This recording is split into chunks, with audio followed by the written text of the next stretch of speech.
Okay बेटा, good afternoon.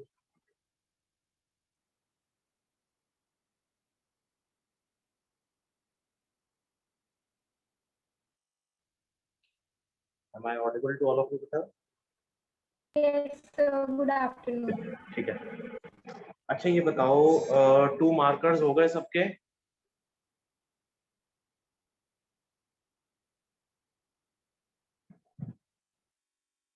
बेटा 2 marks वाले क्वेश्चंस करे सबने?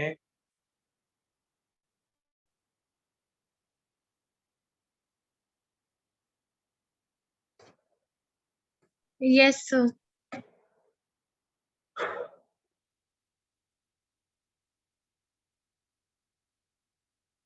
सबके हो गए? सबने सबने अटेम्प्ट करे? Individually sir. पूछूं प्रॉब्लम? सर मेरे नहीं हुए अभी। अच्छा चलो, तुम्हारा तो एक वो डिफरेंट केस है, कोई इशू नहीं है। आप ट्राई कर लेना बेटा, ठीक है? ओके सर, मैं आज ट्राई कर लूंगी। हाँ, आपकी प्रॉब्लम अलग थी, वो एक अलग बात है। ओके, बाकी लोग, बाकी सब बताएं। Yes sir.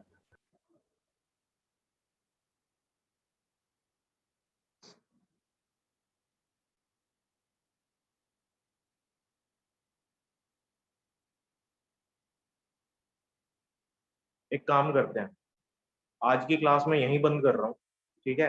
आप लोग मुझे 2 मार्कर्स और 3 मार्कर्स कंप्लीट सॉल्व करके, ठीक है, आप पीडीएफ बना के भेजेंगे कल शाम तक। जब ये कंप्लीट हो जाएंगे उसके बाद ही नेक्स्ट क्लास लूंगा, ठीक है? 2 मार्कर्स हो गए हैं, उसमें कुछ डाउट्स हैं जहाँ तक आपने बोले थे 36 तक। अच्छा 36 तक हो गए हैं? उसमें डाउट्स हैं 2 मार्कर्स में। अच्छा कोई बात नहीं, 2 मार्कर्स में डाउट्स हैं, ठीक है। अब बाकी लोग भी तो बताओ, बाकी लोग क्यों नहीं कर रहे हो बेटा? सर मैंने कल क्लास अटेंड नहीं करी थी तो मेरे को पता नहीं था कंप्लीट कर। सर अटेम्प्ट किया है, डाउट्स है मुझे भी। ओके, और दिनों से सब लोग एब्सेंट भी चल रहे हैं, मतलब रेंडमली क्लास अटेंड कर रहे हैं, आज कोई कर रहा है और कल कोई नहीं कर रहा है। ये भी मेरे को समझ में नहीं आ रहा कि क्यों ऐसा कर रहे हैं। मैंने कल भी ये वाली बात बोली थी कि बेटा if you are not interested कि भाई हमें नहीं करना है, तो भी मुझे बता दो। सर नहीं, कल बहुत नेटवर्क इशू था इसलिए क्लास ज्वाइन नहीं की, वरना मैं रेगुलर।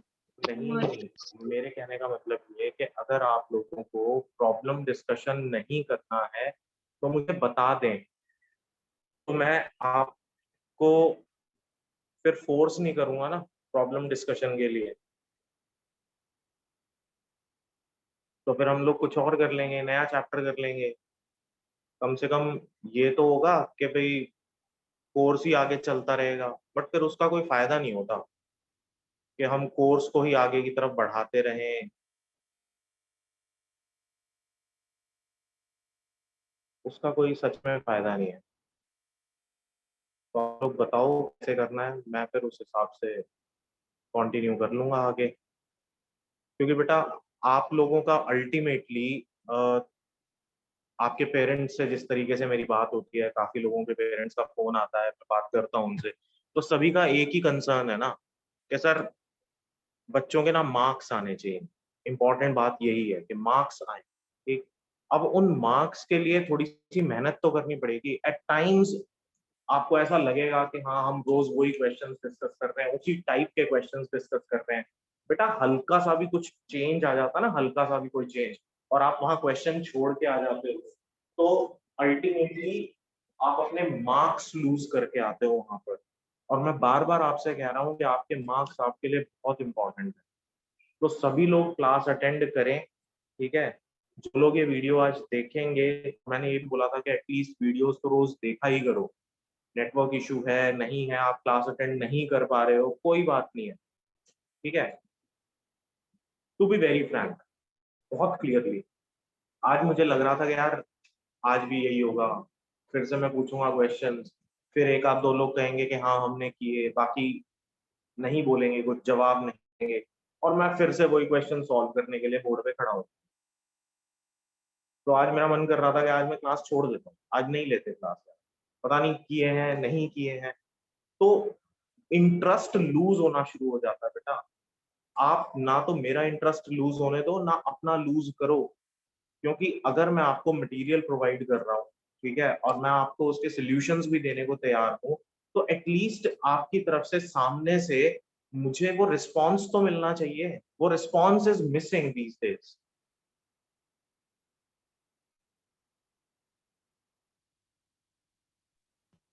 बताओ क्या करूं?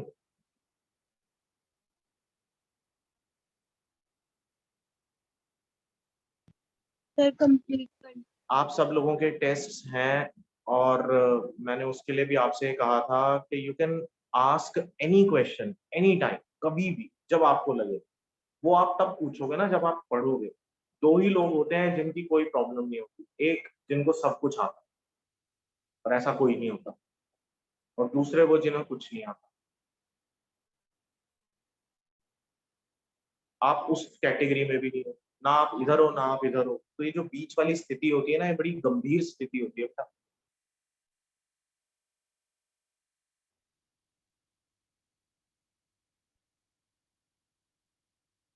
चलो करते हैं start.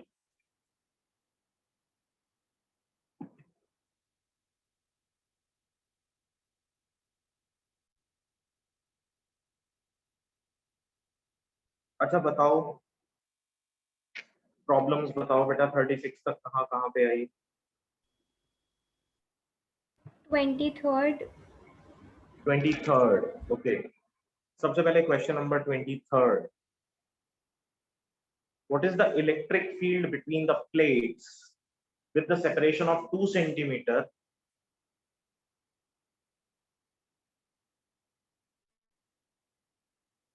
with air with dielectric medium of dielectric constant K?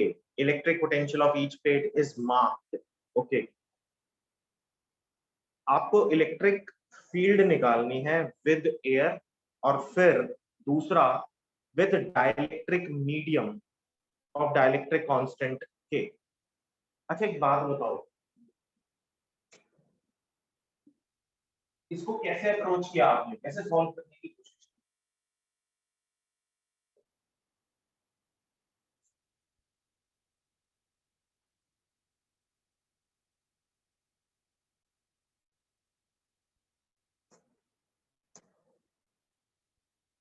देखो जरा,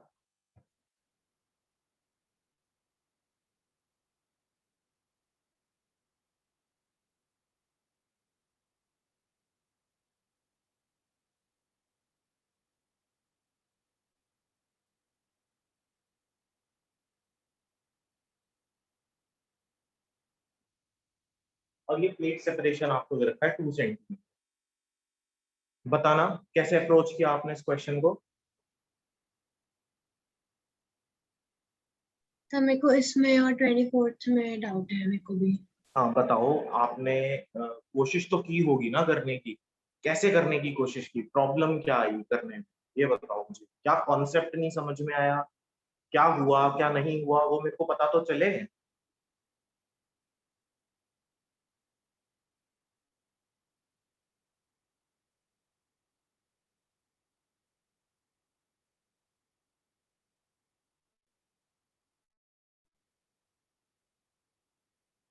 अच्छा देखो, इलेक्ट्रिक फील्ड किसके इक्वल होता है? डेल्टा वी बाय डेल्टा, या आप इसको वी बाय डी भी लिख सकते हो। अब मुझे बताओ, what is the potential difference between the plates?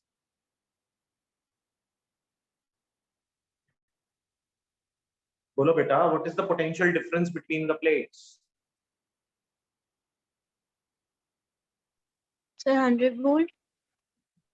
कैसे बेटा 100 कैसे हो गया? एक बात बताना, let's say on a number line this is -50 and this is 150, what is the difference?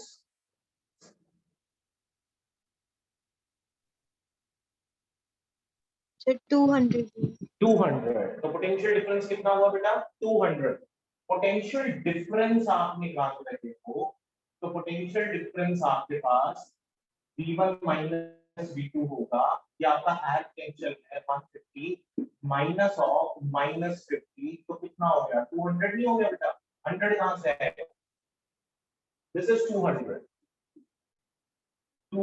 Upon v कितना 2 सेंटीमीटर, सेंटीमीटर को मीटर में चेंज करेंगे, तो this is 10 to the power 4, simple, ठीक है। तो सॉल्यूशन क्लियर है सबको? Yes sir. ठीक है, अब अगर सॉल्यूशन ये वाला क्लियर है, यानी फर्स्ट पार्ट तो क्लियर हो गया, फर्स्ट पार्ट में जब दोनों प्लेट्स के बीच में कुछ भी नहीं था, एक मीडियम था एयर, तो फर्स्ट की इलेक्ट्रिक फील्ड निकाला। और सेकंड पार्ट कहता है कि there is a dielectric constant K in between the plates, और यहाँ प्लेट्स के बीच में आपने एक डाइलेक्ट्रिक मीडियम प्लेस कर दिया, इसकी वैल्यू डाइलेक्ट्रिक कांस्टेंट की के है। अब इलेक्ट्रिक फील्ड कैसे निकलती है, अब आपको पता होना चाहिए इलेक्ट्रिक फील्ड किसके बराबर होता है, रिजल्टेंट इलेक्ट्रिक फील्ड क्या होगा, E is equals to 10 to the power 4, right? यही तो होगा ना। Yes sir. तो जो रिलेशन होता है के का रिलेशन क्या होता है, के का रिलेशन होता है permittivity of the medium to the permittivity of free space, it means electric field in free space to the electric field in any medium. तो आंसर आ गया बेटा, या आप E ही रहने दो, इसको बात हो गया, E is equals to E naught by K। अब जब जहां कुछ नहीं था वहां पर वैक्यूम में आपने E naught ही तो निकाला ना, क्लियर है? Yes sir. Yes sir.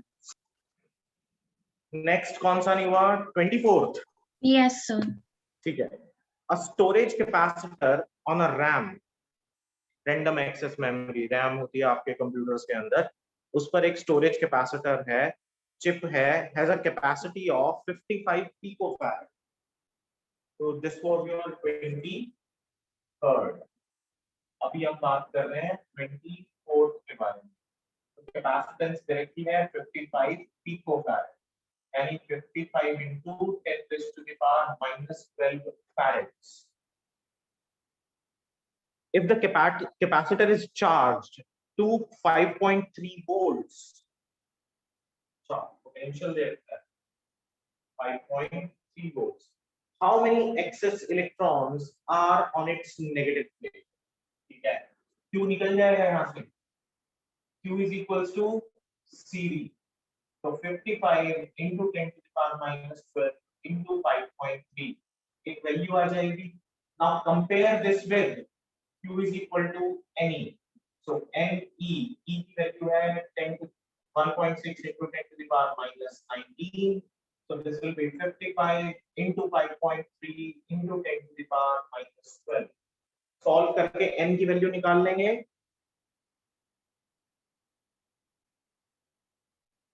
Yes sir. Simple था बेटा, ये भी हो गया। सर अब एक्चुअली बताओ आंसर मैच नहीं हो रहा था इसीलिए।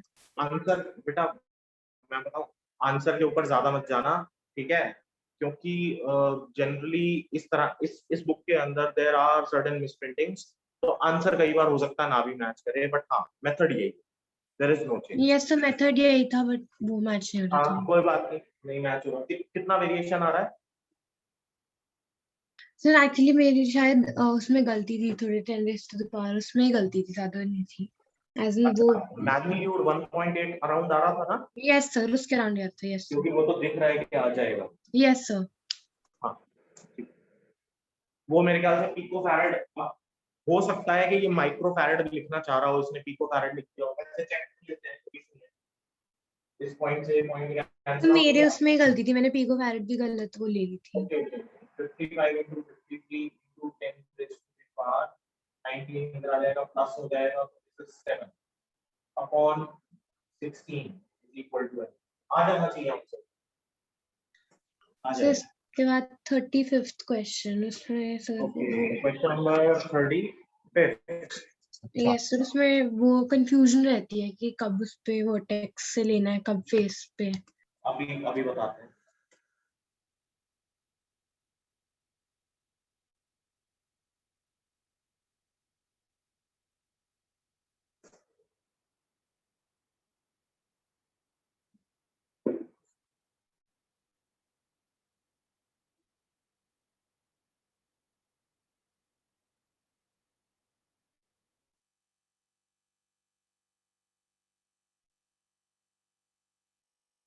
अच्छा, now there is question number 35th.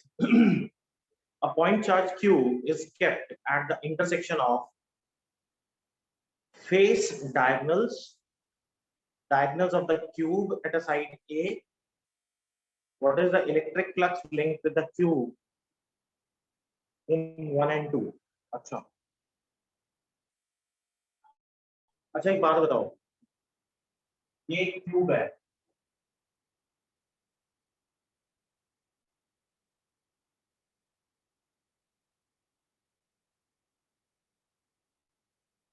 पहला केस कह रहा है a point charge q is kept at the intersection of the face diagonals, ठीक है। अब फेस डायगोनल्स क्या होते हैं? सबसे सामने आपको यही वाला फेस दिखाई दे रहा है,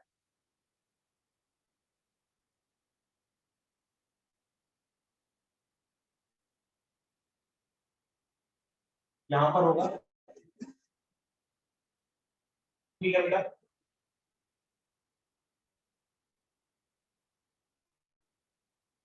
ठीक है। Yes yes sir. अच्छा, पोजीशन समझ में आ गई सबसे पहले वाले चार्ज की? Yes sir. ठीक है। अब अगर ये यहाँ पर पड़ा है तो वो ये पूछ रहा है what is the electric flux linked with the cube. अब क्यूब है तो आपको फिर से क्यूब ही बनाना पड़ेगा, ये है ना। तो क्यूब बनाने के लिए मैंने आपको मेथड बताया था क्या करना है। अभी ये कहाँ पर पड़ा हुआ है? सेंटर पे, लेकिन है ना, कहाँ पर? फेस के सेंटर पे। अगर फेस के सेंटर पर है बिल्कुल सामने, तो आप इसके सामने एक और क्यूब रख दो, बट अब ये क्यूबॉइड बन गया, है ना। तो आपको उसके साइडवेज भी रखना पड़ेगा ना। Yes sir. ठीक है। अब जब आप साइडवेज रखोगे तो अब वो क्या बन जाएगा? क्यूब बन जाएगा। लेकिन नहीं, हाइट कम हो गई। अब आपको फिर से क्यूब बनाने के लिए उसके ऊपर एक एक फेस और रखना पड़ेगा, तब ये जाके कहाँ आ जाएगा? एग्जैक्टली सेंटर पे आ जाएगा। Yes sir. ठीक है। वैसे वैसे अगर हम एक बात कहें तो अगर बिल्कुल सामने होता है, 1 मिनट में आपको ऑब्जेक्ट दिखा देता हूं।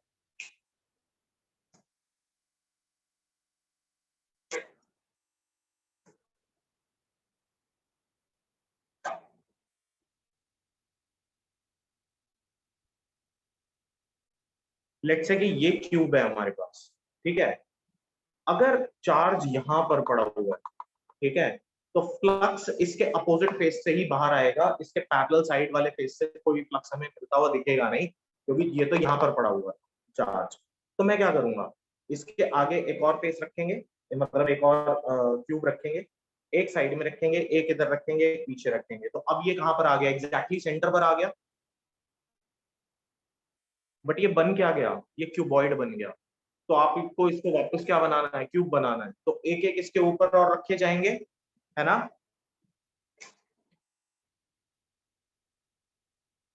बेटा ये बात क्लियर है? Yes sir. ठीक है।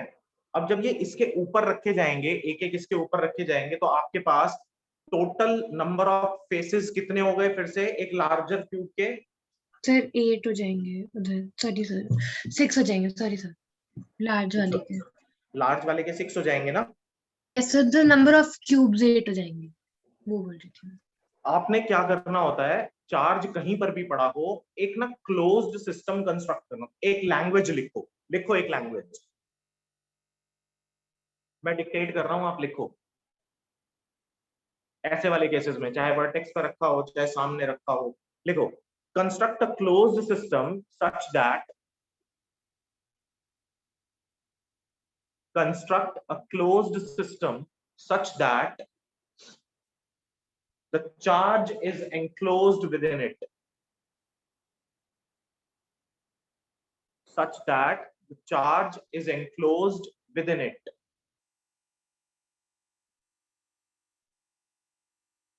For the charge on one face,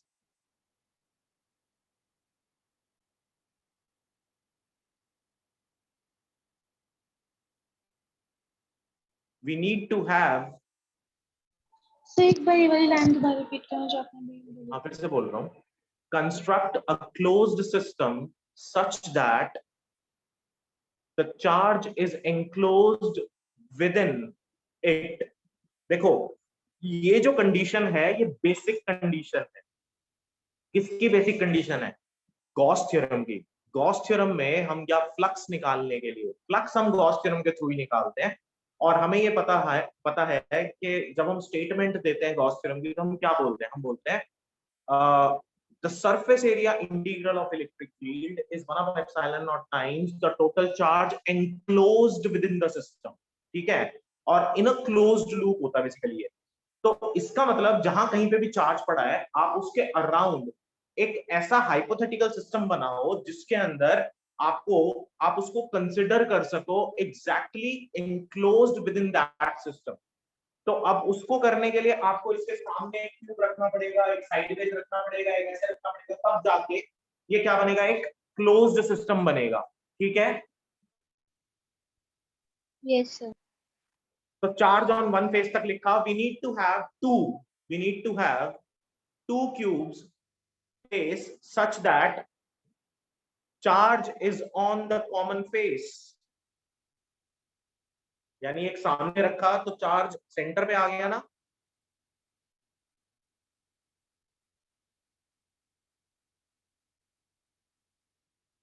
आ गया? Yes, sir. ठीक है, तो Yes, अब sir. अब चार्ज कहाँ हो गया? सेंटर पे हो गया ना। तो फ्लक्स कितना हो जाएगा? एक फेस का कितना था? Q by epsilon naught. Yes, sir. Yes, और sir. अब चार्जेस आप अब फ्लक्स आपको दो फेसेस से आता हुआ दिखेगा, एक सामने और एक पीछे। Yes, sir. तो कितना हो गया? Q by 2 epsilon naught. Yes, sir. Yes, sir. ठीक है, हो जाना चाहिए। Yes, sir. अब तो प्रॉब्लम नहीं होगी।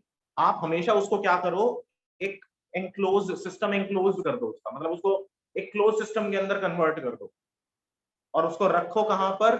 सेंटर पे लाने की कोशिश करो। ठीक है, Yes, sir. अब देखो ये अगर वर्टेक्स पे होता तो वर्टेक्स पे लाने के लिए आपको 8 क्यूब बनाने पड़ते ना, 4 ऊपर 4 नीचे, है ना। ठीक है, Yes, sir. Yes. अब दूसरी बात, दूसरे वाला केस उसने क्या कहा? क्यूब के डायगोनल्स पे। अब क्यूब के जो डायगोनल का इंटरसेक्शन है वो क्या होगा? अब आप अगर इसको क्यूब कंसिडर कर रहे हो तो एक डायगोनल तो यहां से चलेगा और अल्टीमेटली कहां पहुंचेगा? इसके ऊपर वाले एंड पीछे यहां तक, है ना, ऐसे चलेगा ना। और एक डायगोनल यहां से चलेगा और यहां आया, ये आ गया पॉइंट। अब ये पॉइंट कहां पर है? Exactly at the centre of the cube. तो फ्लक्स कितना होगा एक फेस के through? Q by epsilon. 1/6 Q by epsilon not ना, एक फेस के Yes, थ्रू। sir. ठीक है, तो टोटल Yes. फ्लक्स तो क्यू बाय एप्सिलॉन नॉट हो जाएगा, तो एक फेस के थ्रू हो जाएगा 1/6 एप्सिलॉन नॉट। क्लियर हो गई बात? Yes, sir. अच्छा जी, अब बताओ अगला question. Question number 36. Question number 36. 36। Yes, sir. Okay, there are two large parallel metallic spheres S1 and S2 carrying surface charge densities sigma 1 and sigma 2 respectively. Sigma 1 greater than sigma 2.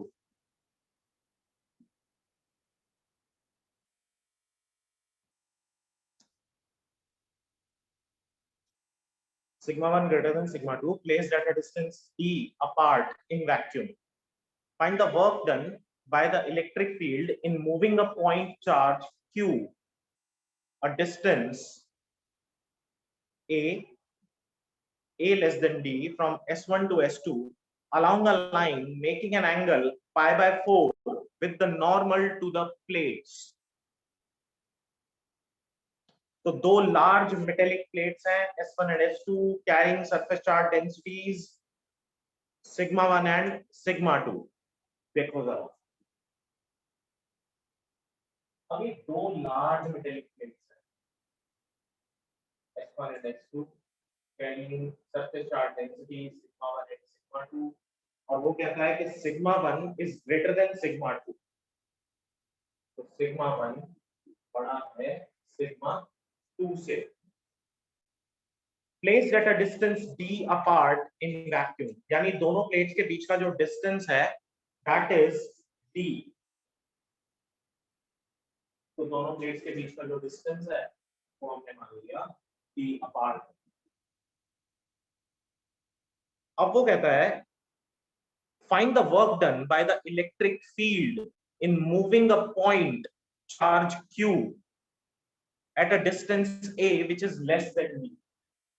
at a distance a, ये कोई distance a हो सकता है which is less than d, क्या है? लेकिन condition है from s1 and s2 along a line making an angle pi by 4 with the normal to the plates। अब इन दोनों प्लेट्स के नॉर्मल्स क्या होंगे? पहले नॉर्मल्स,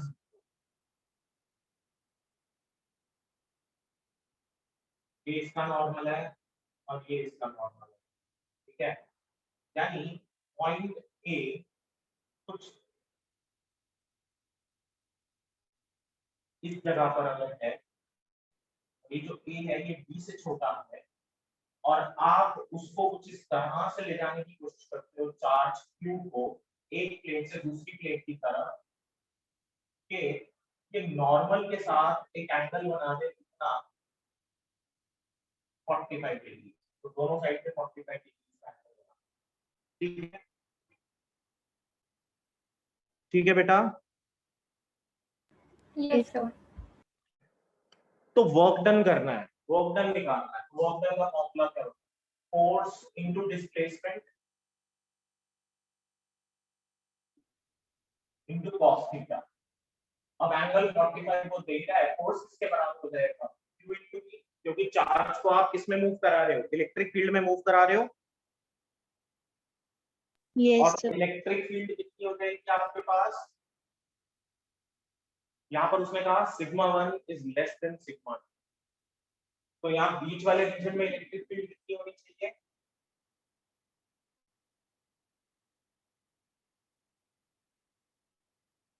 ये भी नहीं दिया हमें कि सिग्मा 1 पॉजिटिव है या सिग्मा 2 नेगेटिव है, बस इतना कह रहा है sigma 1 is greater than sigma 2।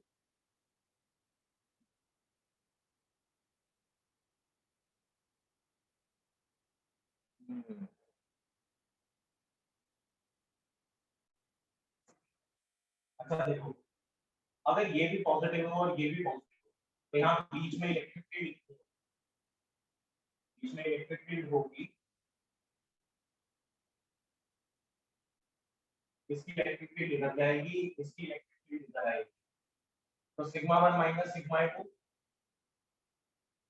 Sigma 1 minus sigma 2 by epsilon not, यही होगा ना? 2 एप्सिलॉन नॉट, यही होना चाहिए। यस तो ठीक है बेटा, तो वर्क डन आ जाएगा हमारे पास, फोर्स हो जाएगा Q, E की वैल्यू आ गई sigma 1 minus sigma 2 by 2 epsilon naught into displacement कितनी की उसने? A, और cos थीटा यानी cos 45 कितना हो गया? 1/2। तो this will be your answer, ठीक है?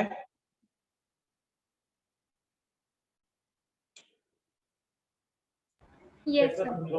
फिर से समझो, उसने हमें सरफेस चार्ज डेंसिटी के साइंस नहीं दिए, तो हम मान के चल रहे हैं कि दोनों क्या है? पॉजिटिव है। अगर दोनों पॉजिटिव है तो इस पॉजिटिव प्लेट से इलेक्ट्रिक फील्ड इस तरफ आएगी, क्योंकि पॉजिटिव से फील्ड बाहर की तरफ जाती है। इस वाली पॉजिटिव प्लेट से भी फील्ड इस तरफ जाएगी, क्योंकि field away from the plate जाएगी। तो अंदर बीच वाले रीजन में जो इलेक्ट्रिक फील्ड मुझे मिलेगी that will be sigma 1 minus sigma 2 by 2 epsilon. इतनी बात तो क्लियर है ना? Yes sir. अगर इतनी बात क्लियर है बेटा, तो वर्क डन का फॉर्मूला क्या होता है? वर्क डन का फॉर्मूला होता है force into displacement into cos theta, ठीक है? अब हमें डिस्प्लेसमेंट देखनी है, इसका मतलब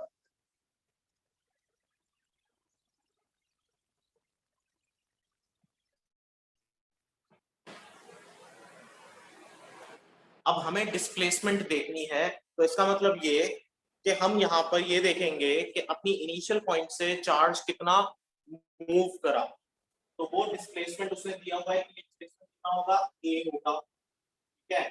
और ये जो डिस्प्लेसमेंट है this is at 45 degree with the perpendicular, ठीक है। तो 45 degree with the perpendicular angle हमें 45 दिया हुआ है, डिस्प्लेसमेंट ये दिया हुआ है, तो निकल गया sigma 1 minus sigma 2 by 2 epsilon naught into sir आपकी वॉइस क्लियर नहीं है upon 1 by upon I hope this is clear है। Sir your voice is not clear. बेटा किसी को नहीं समझ में आया तो पूछ लो, दोबारा बता देता हूँ।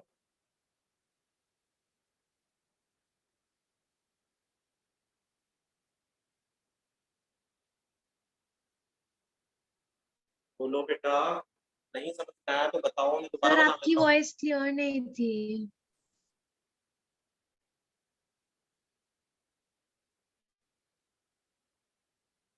बेटा आवाज आ रही है आपको? Yes, sir, आ रही थी, but it was not clear when you were explaining the question. बेटा am I audible to all of you? Sir अब ऑडिबल पहले नहीं थे। बेटा आवाज आ रही है आपको? Yes, sir.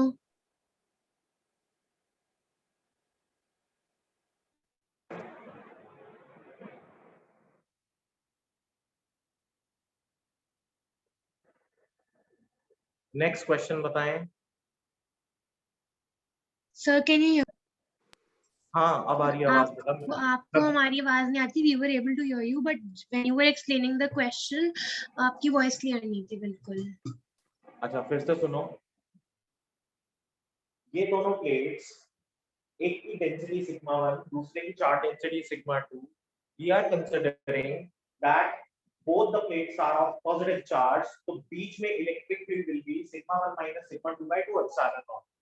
This is very simple. ये तो हमने पहले जो इसके दो केसेस करे थे गॉस थ्योरम के, वहां पर सीखा था कि किसी भी रीजन के अंदर हम इलेक्ट्रिक फील्ड कैसे निकालते हैं, तो मैंने डायरेक्टली लिख दिया उसको sigma 1 minus sigma 2 by 2 epsilon naught. Is this okay?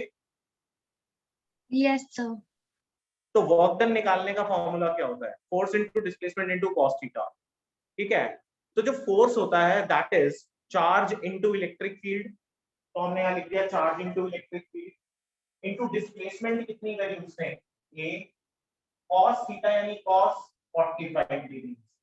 तो देखो बेटा वर्क डन किसके इक्वल हुआ, charge into electric field into displacement into cos theta, तो आंसर आएगा जूल्स में, ठीक है। Yes, sir. Okay next question बताओ बेटा।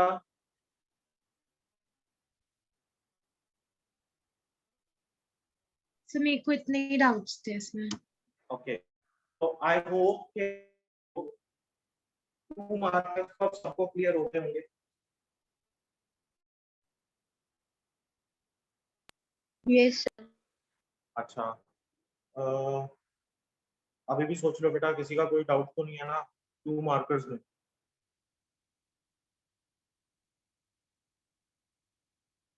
चलो 3 मार्कर्स डिस्कस करते हैं, स्टार्ट करते हैं। सर एक 3 मार्कर्स अभी अटेम्प्ट नहीं किए हैं। कोई बात नहीं, अटेम्प्ट कर लेना, अभी वैसे उसको डिस्कशन कर लेते हैं क्योंकि ये ज्यादातर स्ट्रेट फॉरवर्ड होंगे। Okay sir.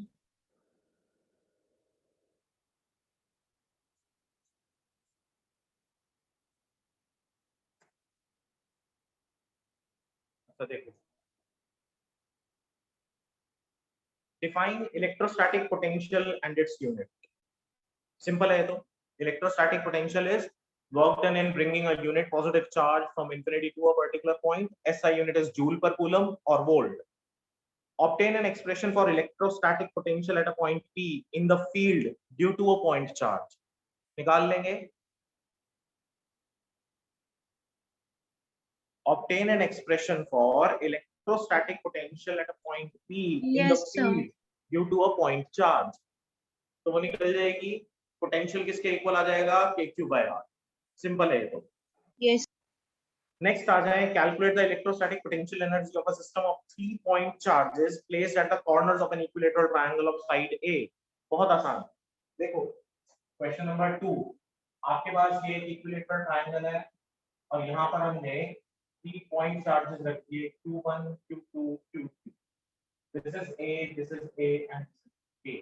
ठीक है, तो सिंपल, जो पोटेंशियल एनर्जी होगी 1 2 की वो कितनी होगी, K Q1 Q2 upon A। Potential energy of 2 3, 2 और 3 के बीच में कितना होगा, K Q2 Q3 upon A। और पोटेंशियल एनर्जी ऑफ 1 3 कितना होगा, K Q1 Q3 upon A. So net potential energy will be U12 plus U21, sorry,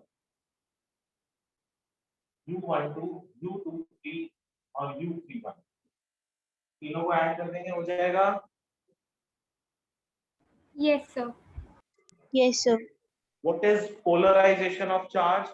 With the help of a diagram, show why electric field between the plates of a capacitor reduces on introducing the dielectric slab. अब ये भी हमने तब किया था जब हमने dielectric slab insertion वाला केस किया था और उसकी डेरिवेशन की थी, तो वहां हमने पोलराइजेशन पढ़ा था। कैसे हुआ था पोलराइजेशन, ध्यान से समझो।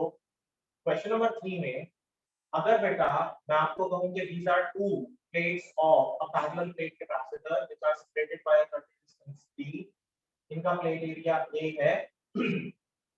अगर ये प्लेट पॉजिटिवली चार्ज्ड है और ये यहाँ पर नेगेटिवली चार्ज्ड है और बीच में हम एक डाइलेक्ट्रिक स्लैब इंसर्ट करते हैं, तो डाइलेक्ट्रिक के बारे में मैंने आपको बताया था कि डाइलेक्ट्रिक क्या होता है। Dielectric is nothing but an insulator, और क्योंकि डाइलेक्ट्रिक एक इंसुलेटर है तो इसके अंदर यहाँ पर डाइपोल मोमेंट क्रिएट होगा, and due to those dipole moments this will be negatively charged और ये क्या हो जाएगा, पॉजिटिवली चार्ज। अब देखा जाए तो वैसे इलेक्ट्रिक फील्ड की डायरेक्शन ये थी, लेकिन ये हमारी क्या कहलाएगी, पोलराइज्ड इलेक्ट्रिक फील्ड। तो inside the capacitor net electric field is now E naught minus EP. Hence, the electric field gets reduced inside the capacitor while inserting or after inserting a dielectric slab. Clear हो गया? Yes. बेटा सबको clear है? Sneha, Yes. Nitesh, Anvesha, Vaishnavi,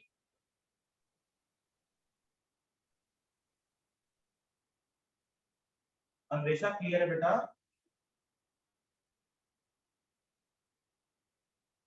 Vaishnavi,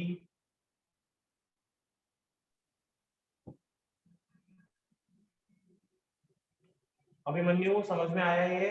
Yes, sir. Question number 4.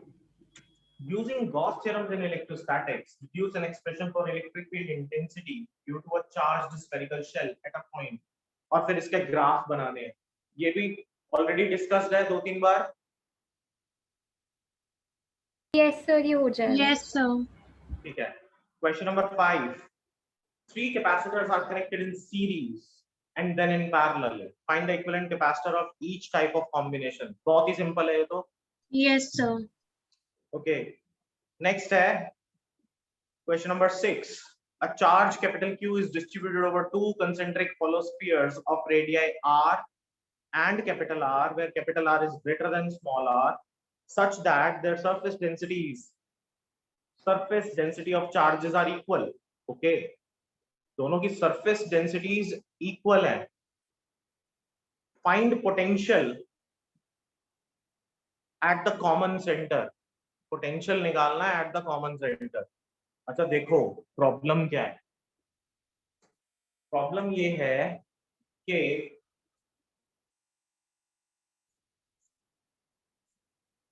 हमारे पास 2 spheres हैं, एक sphere ये capital R, एक स्फीयर ये स्मॉल आर। ठीक है, दोनों की सरफेस चार्ज डेंसिटी सेम है। इसका मतलब एक टोटल चार्ज जो Q था वो हमने इनके ऊपर डिस्ट्रीब्यूट करना है। तो अगर इसके ऊपर चार्ज Q आया तो इसके ऊपर चार्ज Q माइनस Q होना चाहिए। ठीक है,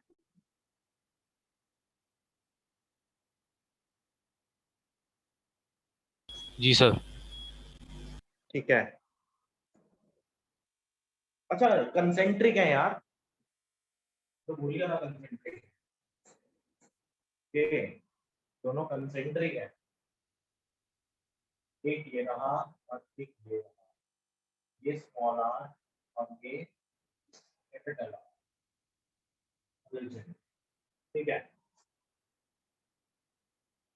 such that their surface density of charges are equal.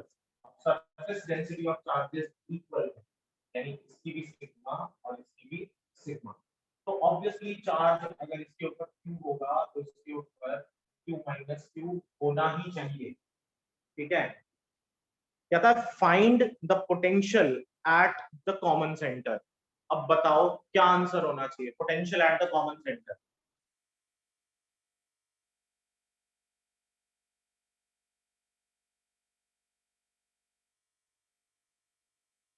Inner surface की वजह से जो पोटेंशियल होगा वो होगा V1, तो V1 will be equal to KQ by R। लेकिन बड़े वाले की वजह से जो यहाँ पर पोटेंशियल मुझे मिलेगा वो कितना होगा, V2 is equal to K Q minus Q upon R। यही होगा ना? Yes, sir. तो नेट पोटेंशियल निकल जाएगा। Yes, sir. पोटेंशियल को क्या करते हैं, ऐड करते हैं, स्केलर क्वांटिटी है। ठीक है बेटा, Yes, sir. ठीक। Next question number 7, derive an expression for energy density of the parallel plate capacitor। Direct question है, कर रखा है। Yes, sir. Yes, sir. Energy density क्या होगी, energy per unit volume equal to half epsilon naught E square. और पहले आप energy निकालेंगे हाफ सीवी स्क्वायर। ठीक है, उसको वॉल्यूम से डिवाइड कर देंगे। क्वेश्चन नंबर 8 भी हो जाना चाहिए। गौर से देखो, ये पर्टिकुलर दोनों केसेस हम पहले ही डिस्कस कर चुके हैं। Yes, sir. सभी लोग ध्यान से देखें, क्या क्वेश्चन नंबर 8 हो जाएगा? Yes, sir. अच्छा, क्वेश्चन नंबर 9 का तो सोल्यूशन ही दे रखा है आपको, तो आई होप कि ये पढ़ के समझ में आ ही गया होगा।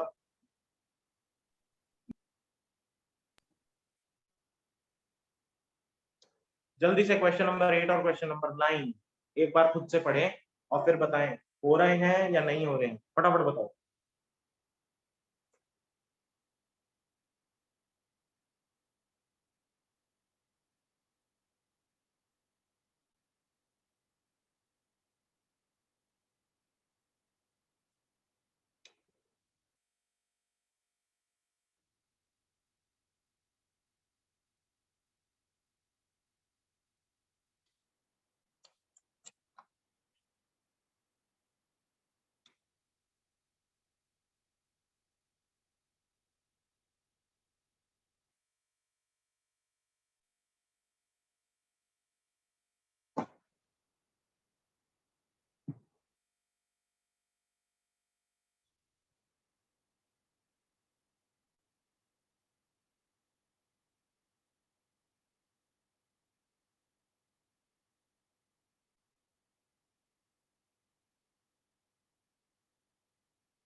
हो जाएंगे बेटा दोनों क्वेश्चंस।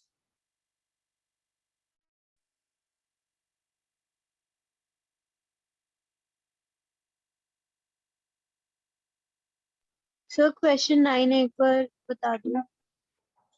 तो ठीक है, देखो जरा क्वेश्चन नंबर 9।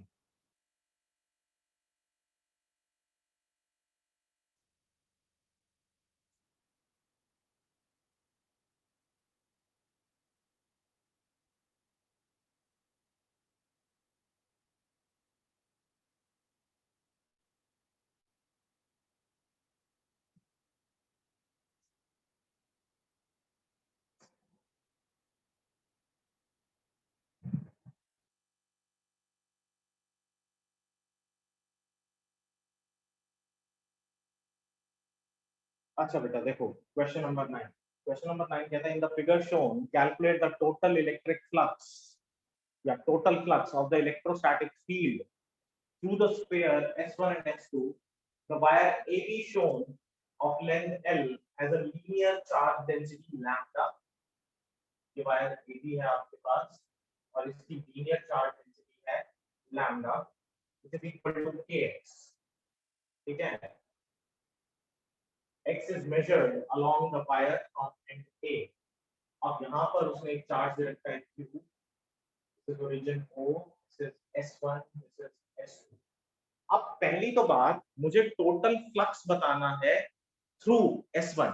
अब बेटा जब S1 के थ्रू फ्लक्स निकालना है तो ऑब्वियसली वो फ्लक्स किसकी वजह से होगा, इसी चार्ज Q की वजह से होगा ना। Yes sir. ठीक है, तो फ्लक्स थ्रू S1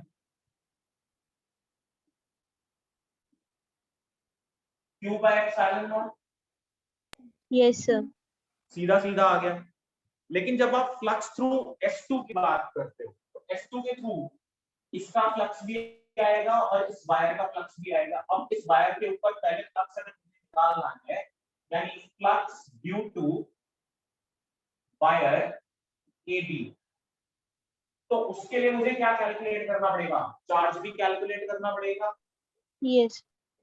तो हम पहले चार्ज निकालेंगे। आपको एक रिलेशन पता होगा lambda is equals to dq by dl, मालूम है? Yes sir. ठीक है, अब ये जो पर्टिकुलर रिलेशन था, इस रिलेशन से अगर मुझे q निकालना हो तो dq is equals to lambda dl हुआ। तो बेटा dq को इंटीग्रेट करेंगे 0 से लेके कुछ q तक, which will be equal to lambda dl। अब लैम्डा की वैल्यू हमें पता है कितनी है, kx दिया हुआ है, तो मैं यहाँ लिखूंगा kx, तो इसको dl के बजाय dx ले लेंगे इंटीग्रेट करने के लिए। ठीक है, तो जब आप इसको dx ले लोगे इंटीग्रेट करने के लिए तो वायर की लेंथ आपको l दे ही रखी है, 0 से लेके l पर आपने इसको इंटीग्रेट करना है। k constant x²/2 where the limits from 0 to l, so this becomes half k l²/2, तो l² half k l²। ठीक है, यस सर। तो अब फ्लक्स कितना हो जाएगा, तो flux through AB is Q by epsilon naught। Q कितना हो गया, half k l² by epsilon naught। तो total flux through S2 will be equal to flux through S1 plus flux through S2, यही होना चाहिए। Yes sir. तो flux through S1 हमें पता ही है Q by epsilon naught और फ्लक्स थ्रू S2 हमें पता है k l² by 2 epsilon naught। इसको आप सिंपलीफाई कर सकते हो। Yes sir. ठीक है, फर्दर सिंपलीफाई करोगे भी तो आप इसको लिख पाओगे बेटा, it will be 2q plus kl² upon 2 epsilon। ठीक है, टोटल फ्लक्स। Yes sir. तो आई होप के क्लियर हो गया होगा। यस। ठीक है बेटा, तो बाकी फिर आप लोग अब एक काम करेंगे, 5 मार्कर्स ज्यादा नहीं है, you just have to go through those 5 markers. ठीक है, और टाइम मिले तो उसको रिटन प्रैक्टिस जरूर कर लेना। बट अब बचे हुए 3 मार्कर्स और numericals, there are 20 numericals in it, वो आपने ट्राई करने हैं और उसकी प्रॉब्लम्स आप मुझसे पूछेंगे पर्सनल। ठीक है, ओके सर। ओके बेटा। Thank you sir. ओके।